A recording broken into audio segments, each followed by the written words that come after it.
All right, we are live and it is July 1st. Wow, hard to believe. I know we're over halfway through the year. Yeah, that's really bizarre. I will say I've been seeing people share memes of like, 6 months until the year's over, and so far I haven't done anything meaningful. I'm like, well, I've gotten Mm. engaged, so it's been a pretty great year so far. Yeah, But not a great year for Starship. Um, it's been difficult.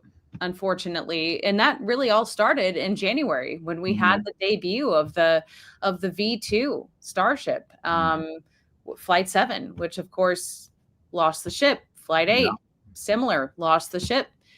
Flight 9 went a little better, still ultimately didn't get really any of the tests that they were looking to do done.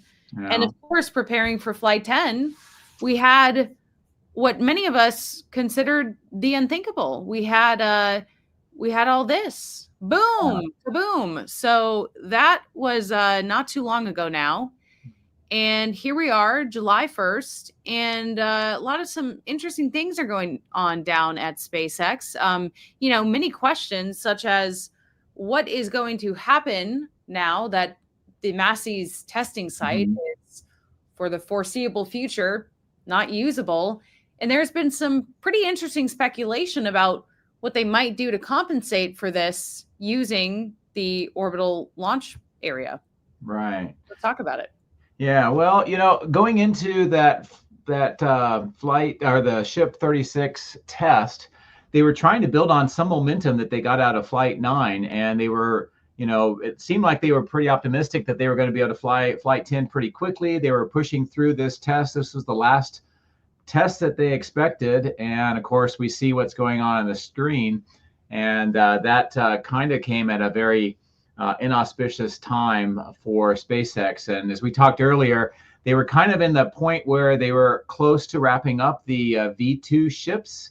And those would wrap up with ship 38. So they had just a couple more launches going, and they were starting to prepare for V3 ships. And they had all the system set up at Massey's to finish up the V2s, but with that accident with Ship 36, it's kind of put them into a lot of turmoil, and it's made them make some interesting decisions. And as we talked about that, what they would have to do as far as either rebuilding Massey's to support V2s and then having to undo that for V3s, or just going right to V3s and then scrapping the V2s.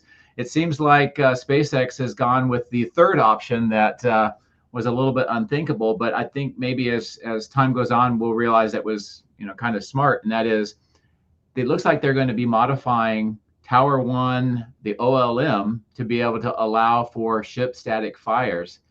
And that's not designed to do that. It wasn't something that was in anybody's plan, but it kind of makes sense because Massey's was damaged pretty bad, and those decisions that they had to make. It seems like what they decided is they're going to rebuild Massey's to support V3 ships, and they have two more V2 ships left. And then once that's done, Tower 1 is going to be completely renovated. They're going to get rid of the OLM, and they're going to put new flame trench in and all that. So there's only really two more flights left for Tower 1. So it seems like what they decided is they're going to do this modification using a ship transport stand that has the right clamps for the ship. They're going to have to modify it to connect to the OLM. They're going to have to connect or modify the quick disconnect to allow the ship to be able to get the cryogenics.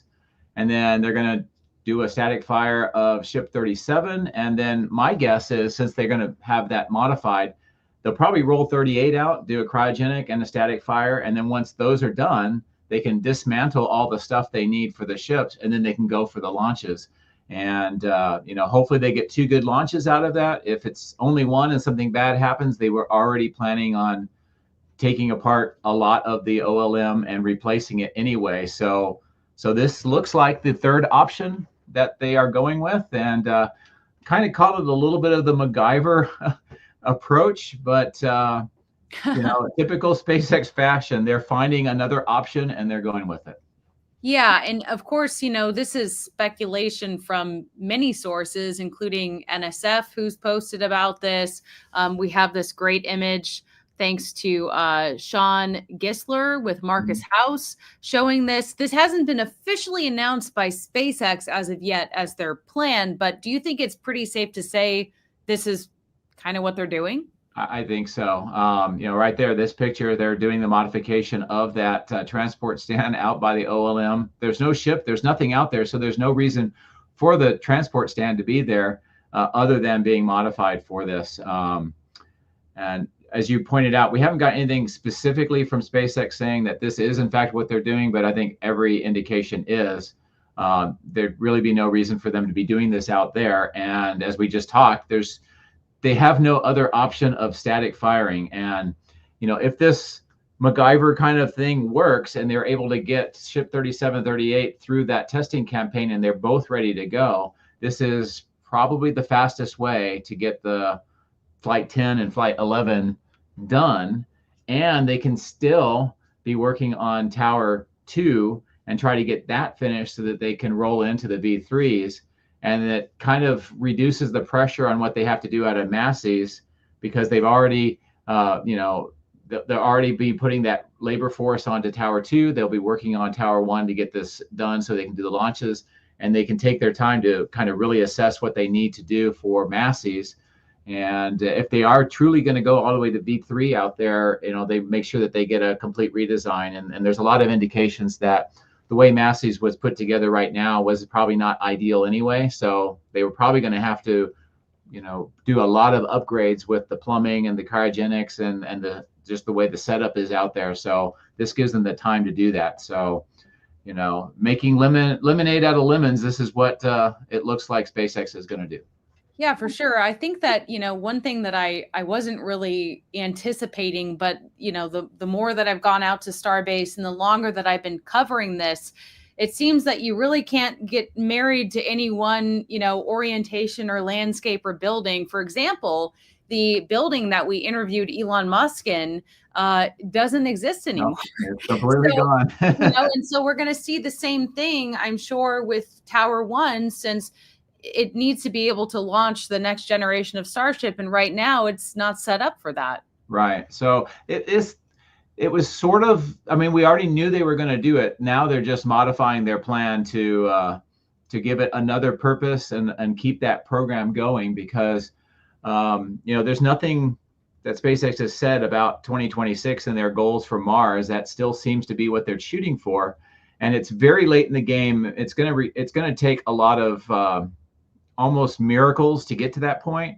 But one of the things that they have to do is they need to launch Flight 10 and 11, get whatever data that they can, specifically on the heat shields and the controllability of the ship. And I think those are the primary goals right now, other than, making sure it gets to its trajectory and survives the launch. But they really need the data on the heat shields, and they really need the data on the aerodynamics, because that informs what they need to do to finish up the V3 ship design. So it's critical. We talked before whether or not they would do the V2s or scrap them for the V3s. I said my guess is that they wanted to use the V2s and to try to get as much data as they can, and it looks like that's what they're doing. Yeah, it was interesting reading the comments, because I just did that video with you when we were in the robotaxi. Maybe the first interview about SpaceX, at least in a robotaxi. Probably. About, should they use the remainder of the V2s, or should they just jump straight to V3? And I think, most of the comments agree with that. They should get what they can out of the remaining V2s. And, hopefully this issue that we had leading into Flight 10 with Ship 36 won't be another issue to where there's damage on the pad. Do you think that is resolved? We have Tesla Tina watching saying COPV failure causing header tank pipe rupture is legit what happened? Question mark. Well, Elon posted that there was a nitrogen COPV that failed below its tested or rated pressure. The COPVs are arranged around the methane and the oxygen downpipes that come from the header tanks. And based on visual evidence, what a lot of people have said and what Elon has come up with is it seems like that is pretty sure the root of the issue. I don't want to delve in it too much. There is some discussion out there that perhaps the wrong rated COPV was used. Some people are getting that from, I guess, a former SpaceX employee. I would just caution on that because you never know how much the data is true or not. There may be some truth to it. There may be other more parts of the story. The bottom line is I think SpaceX has a pretty good idea of what it was and what to do to prevent this from happening. It was the first time that they've encountered this particular problem with these COPVs in the Starship program. Some people point back to a Falcon 9 that has similar kind of issue, but it seems like that was unrelated both in the nature of that COPV failure, and also the design is very different than what they're using for the Starship. So I'm just kind of skating over that part of it, but the main thing is they're very sure that's what it is, and I think that they have enough data to be able to ensure that that won't happen again.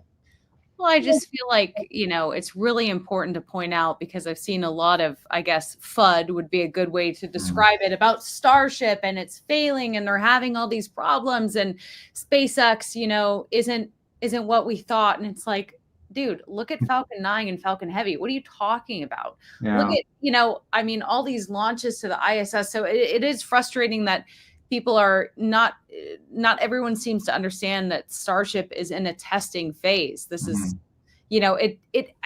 granted, we hope that it would go better at this point, but that's not the only thing that they're doing. No, and like you said, it's a testing stage. It's still very much prototype, and each ship is got enough changes that they're almost a unique chance to test something by themselves. So we're still in that stage that, ship 36 will be different than 37 will be different than 38. And that's because they're trying to get all this data in a variety of different things. Like, for example, with the heat shield, they're trying different kinds of heat shields because that's important for them to be able to not only operate within the Earth, low Earth orbit and be able to re-enter, but also in Mars because, the atmospheres are different, the oxygen, the molecular oxygen that comes out of CO2 atmosphere of Mars versus Earth, it's more difficult to go through the Mars. So they're trying to test this out, and it's never been done where we've had a fully reusable, rapidly reusable spacecraft like Starship before. Some people can point to the space shuttle, sort of, but it was not rapidly, and and the space shuttle was never meant to go to another planet or go to the moon or anything. It was in a fairly limited operational envelope. So SpaceX is trying a lot, and they're also trying to do it in a way to reduce the cost. So the space shuttle had almost an unlimited budget, so you could spend whatever you wanted on it. SpaceX wants to do this in a way that they can make thousands of these and do it in a way that it brings that cost to orbit, that cost for payload, the cost for mission down significantly, several orders of magnitude more than what we've ever seen before. So this is a very different problem that they're trying to solve. Right, exactly. I mean, I know that probably most of you who watch my channel, we're preaching to the choir here, but it is a little bit, it's been interesting reading about it. And of course, some interesting commentary just recently about Donald Trump talking about the subsidies, I guess, and the rockets blowing up. And, I don't know if you saw all that.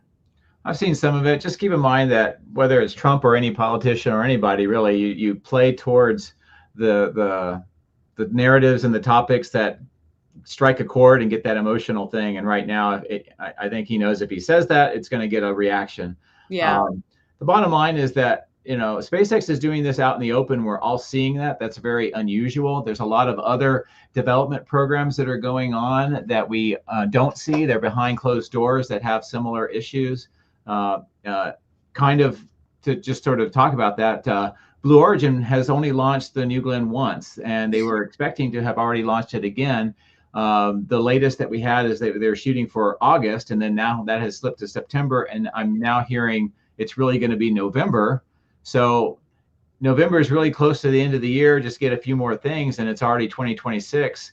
So they're having development problems along the way. We just don't see them and publicly like we do with SpaceX. So, if they were more open and we were seeing the problems that they were having, we would probably get more comments like that. Right, right, definitely.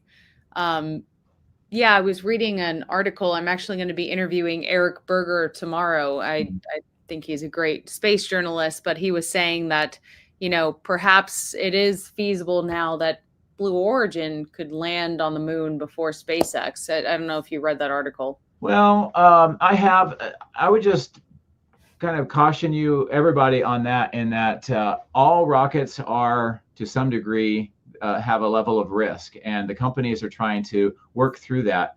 The New Glenn program, their lunar lander program, that's all in development right now, and they've never, other than that one New Glenn launch, they haven't tested their hardware, and it's very possible that they're going to go through some teething issues as well.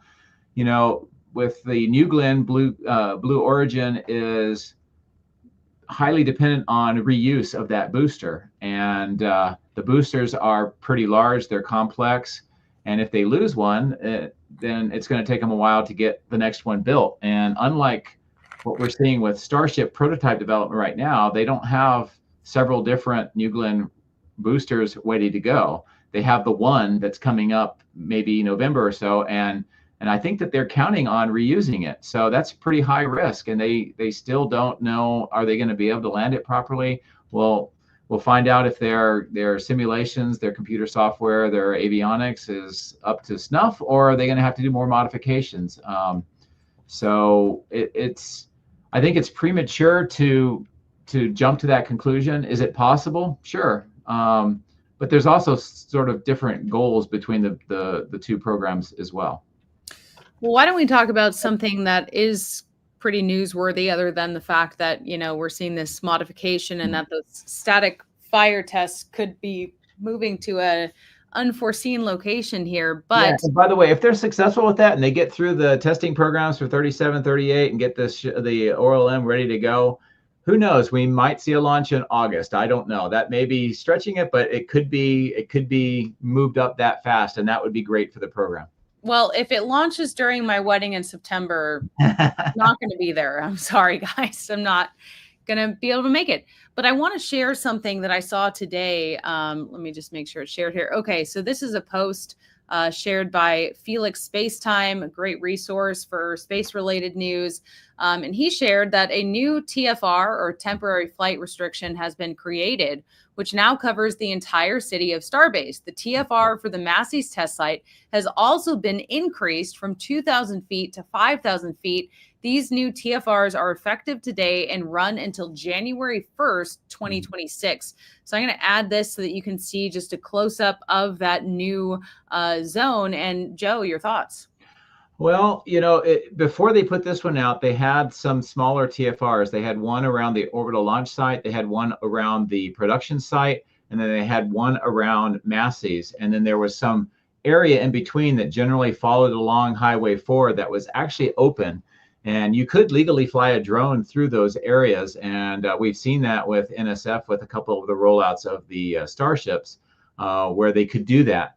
Now, with these TFRs, that precludes that. Certainly for drones, it's most likely going to affect the Redline helicopter to some degree. They'll probably have to change some of their flight path and stay to the north. You can't go much to the south because that Rio Grande River is the international border. So they would probably have to just stay a little bit farther to the north. I don't know why they did this, but my speculation would be this is a way of kind of moving people away from the work that they're doing at Massey's. It's dissuading people from flying drones into those areas around Highway 4. And there's also parts of Starbase that are being built along that area. So it's kind of like moving that away from where residential areas might be related to Starbase. And it just generally makes that whole area more secure. So I think that that's really what they're doing. I know a lot of people might say, well, what about RGV? Are that going to prevent them from doing their flights? And the answer is no, because they tend to go at 10,000 feet and they have different TFRs for that. This one only goes to 5,000. So I'd have to look and see if there's any other overlying TFRs, but in a way that actually might help RGV because they could go lower than 10,000 feet as long as they're above 5,000 feet. But you were saying that it would impact the Red Line I helicopters. think so, because the Red Line used to be able to fly a little bit closer to Highway 4 between Massey's and the production site. Now, with, as you can see where these red shaded areas are, it kind of pushes that a little bit farther to the north from Highway 4. So I don't think it will preclude the Red Line helicopters, but I think it will change their flight path to some degree.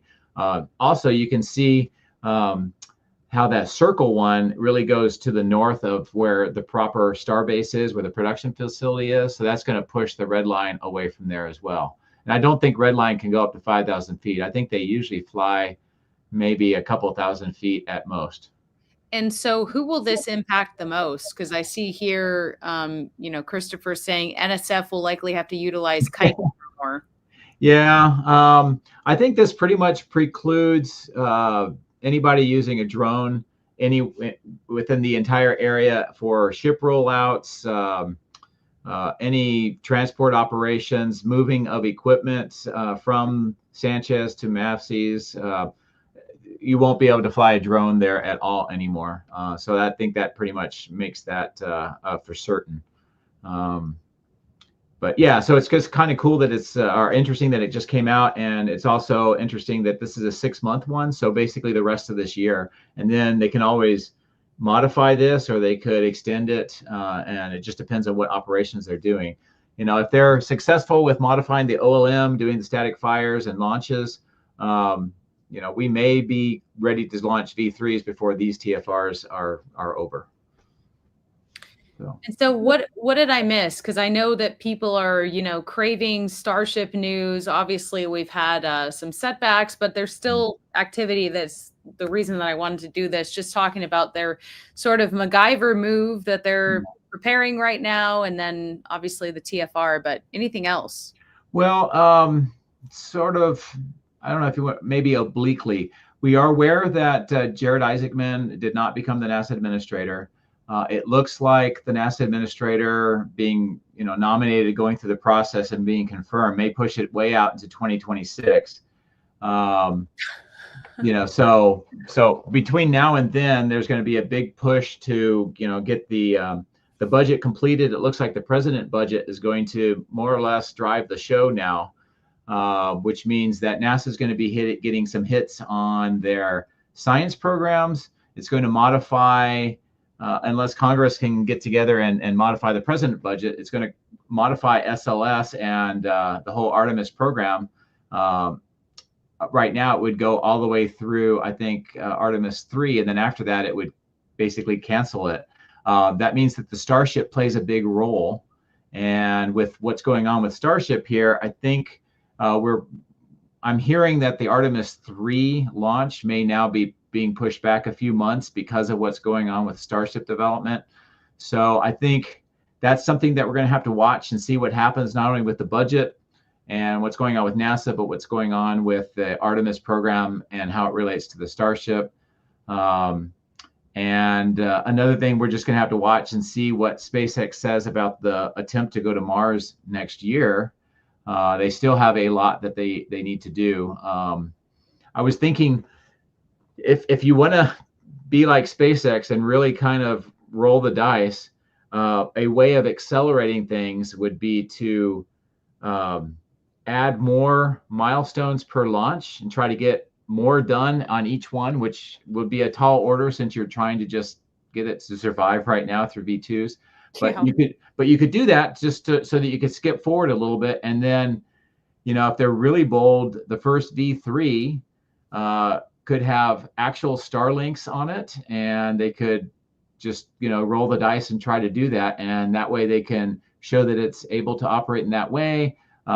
It's probably going to have refueling capability built into it. So maybe they'll go right to that. I don't know, but I think that's something to watch for as we go, the next several months of what they're doing at the Starship program, and how dedicated they are to try to make the Mars by accelerating a bunch of milestones and kind of rolling the dice a little bit with each launch. So that's what I'm going to be watching for. Amadeo wants to know, what do you think about that static fire plan at Pad A? Well, it's certainly out of the box thinking. In the Air Force, we used to say flexibility is the key to air power. In this case, flexibility is the key to getting launches for Starship. So, my hat's off to them to try to figure that out. Honestly, this is really their only option unless they want to make some other choices at Massey's, and that kind of is a one step forward, two step back thing if they modify it for V2. So yeah, I mean, looking at all options and trying to keep their program accelerating to the future, this is it. So it's going to be definitely very interesting to see. And, if anything happens to Pad A or Pad 1, whatever we're going to call it now, that'll bring to an end the V2s. And now it's going to have to be on the next tower and OLM. So can you, I don't want to be bad luck, but if something does happen during a test, it's just clear that, the universe is not a fan right. of V2. Like that, exactly. we've had many signs that there's something going on here. Yeah.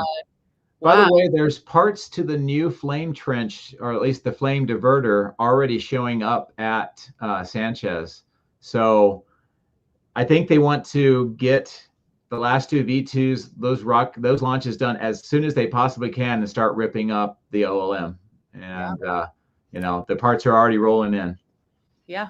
I mean, there's always stuff going on down there. And so, there's still a lot going on. It's just we won't see a actual launch for who knows. August, is that our bet? I think if they can modify OLM, they go through the testing of 37, 38, get that ready to go, and then unmodify it so they could launch. I think they could do that. I think that is possible. If they had to do it at Massey's, I don't think that's possible. By the way, you asked other Starship news. There is sort of a development over at Florida for getting the Space Launch Complex 37 ready for Starship operations. That's where the ULA tower for the old Delta IV was just recently taken down. Well, over at Roberts Road, there's already sections and parts for 2 towers arriving for assembly. And so, Slick 37 is going to have 2 towers. So they're already having the parts there. And in addition to that, the new launch mount for LC-39A is under that big tent over at Roberts Road, and that's coming along quite quickly. And the flame trench is also coming along pretty well too. We just got a recent view of that on one of the latest Falcon 9 launches, and you could see that the whole excavation is pretty far along. I still think it's about 6 months behind what we see at Starbase, but that means that it will be, caught up to where we are now with Starbase by the end of the year, which is giving a good chance that we might see a Starship launch sometime in 26, which is consistent with what we've heard with SpaceX. And to do that, they have to keep building the ships and boosters here and then barge them over to Florida. So the production should not be slowing down. In fact, it may be accelerating, which is counterintuitive if you think, they can't launch from Starbase right now, but we should start seeing a lot more production. Wonder what it would take to have them let me go on that barge. Do a live stream from the barge. just be along for the ride. There you go. I'd be down. I think that sounds so interesting. Well, Ross wants to know, what do we think about the possibility of building a makeshift static fire stand at the launch site? I think we're both in agreement that if it works, 2 thumbs up, let's go. Let's get this show on the road. Yeah. I think Ross, they're definitely going to do it at Starbase. That they pretty much have to. But there's another thought that came to mind is, when they're building out Pad 39A with their tower and Slick 37 with their towers and all that, if they could use this experience to figure out a way of having easily interchangeable ship or booster test stand that they could use the existing launch mounts, they could do the static fires and the launches fairly easy. Just put the part on, do the thing, and then take it back off. So maybe this is a kind of a new test that they hadn't anticipated that could give them some options in their future launch sites. I was going to say, I mean, it sounds like that would make the logistics even more efficient, and they're all about that. It could. I'm not saying that that's what they would do, but whether planned or not, they're getting some experience here that they otherwise wouldn't have had. Yeah, and there was I was reading some comments in the video that I made, should they keep testing the V2s or go to V3? And I think we're all in agreement. Yes, get what you can out of it. But some people seemed a little confused. They're like, well, they just shouldn't. I read a comment that basically said that they just shouldn't have done the static fire and they should have just launched it. And it's like, I want to just emphasize why these static fires are so important. Yeah. Well, they had issues with flight 7, 8, and 9. They were different, but they kind of maybe were related a little bit. So they've been doing repairs and upgrades and fixes to that. And doing these static fires is a way of validating the work that you did. And they most likely did some changes to ship 36 that they needed to validate. And it's not just to make sure that, in this case, ship 36 launched or any of the V2s launched, but they're also testing hardware that's going to be incorporated into V3. So any data that they can get is vital. And we are in a prototype stage. So, it was probably, good for them to do that. But we're at that stage now where the most important data that they need to get is the aerodynamic controllability of the redesign with the forward flaps. I keep saying that. It seems like I've been saying that over and over again, but now we've had 3 flights and they still haven't validated that. And of course, the heat shield. I know. So I sound like a broken record, but that's really what they need. Well, yeah, that's what I was saying during our last live stream. I was like, all right, third time's a charm. We're saying the same things we said the last 2 times. And, it's just, hopefully someday we'll have a new script. Yeah, well, hopefully. I know that they're working hard. It can be a little bit frustrating for them. I'm sure it is. But every time something happens, you gain data that you otherwise didn't have. So that would be a positive way of looking at that. They certainly are learning a lot about their design. What do you think about this question from Wyatt? Do you think that they can go back to short static fires? It seems like the lengthened static fire could have resulted in the Flight 8 failure where the engine hardware came loose. I don't know. Ultimately, they would like to not have to do static fires at all. I mean, there's no way that they're going to be able to make the production rates that they want and be able to do operations at Starbase if they have to do multiple static fires or static fires in between. So kind of like Falcon 9s, where a lot of them don't do static fires anymore. That's their ultimate goal. And then if they can reduce the static fires, I think that would be helpful. Because not only is it maybe tough on the ships, it also is tough on the ground support equipment. And we've seen that not just with the explosion at Massey's, but we've seen that with the after effect of some of these long static fires. And then the last thing is much of the data that you need can only be replicated in flight because it's the G loadings and the pressure drops and the different situations, and you can't really do that on the ground. So I think the long static fires have been used to try to validate some changes that they've done to the ships, but ultimately they won't need to do that after a while.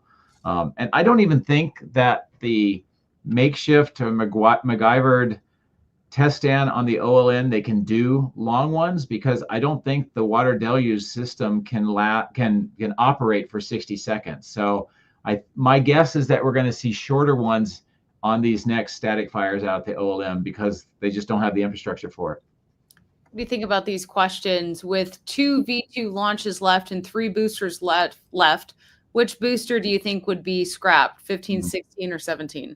That's a good question. We think that 16 is still on tap for the next flight, so that one will be gone. And if they try to catch it, they'll have 15, 16, and 17 again. So if they expend it, then they'll just be down to 2.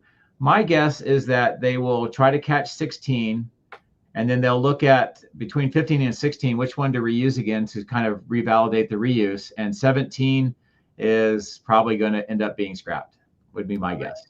All right. And another one, Mr. Fortune Teller, what is your prediction for how many Starship launches we'll have in the second half of 2025?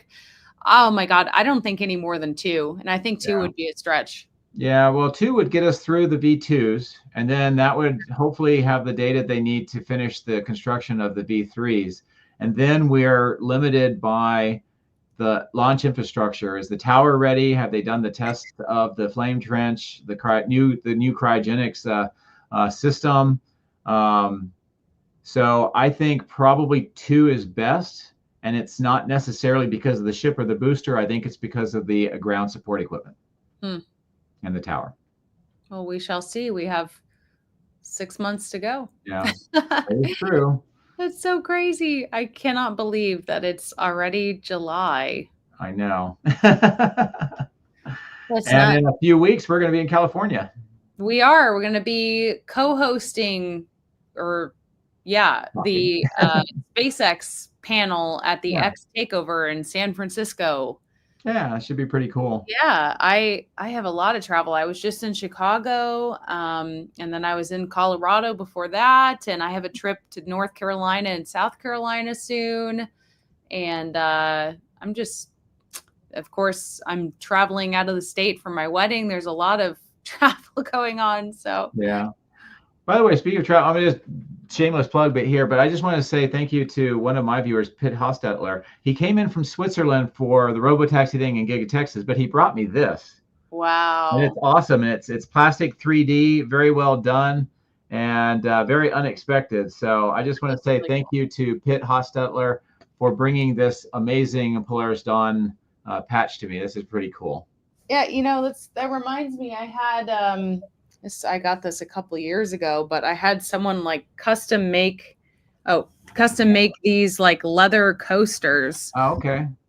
So that was kind of cool. Yeah, it's hard to see. It's kind of a black dot because of the lighting. Well, they have my logo on them. They're that's very cool. But yeah, it's amazing the support that we have from people all around the world.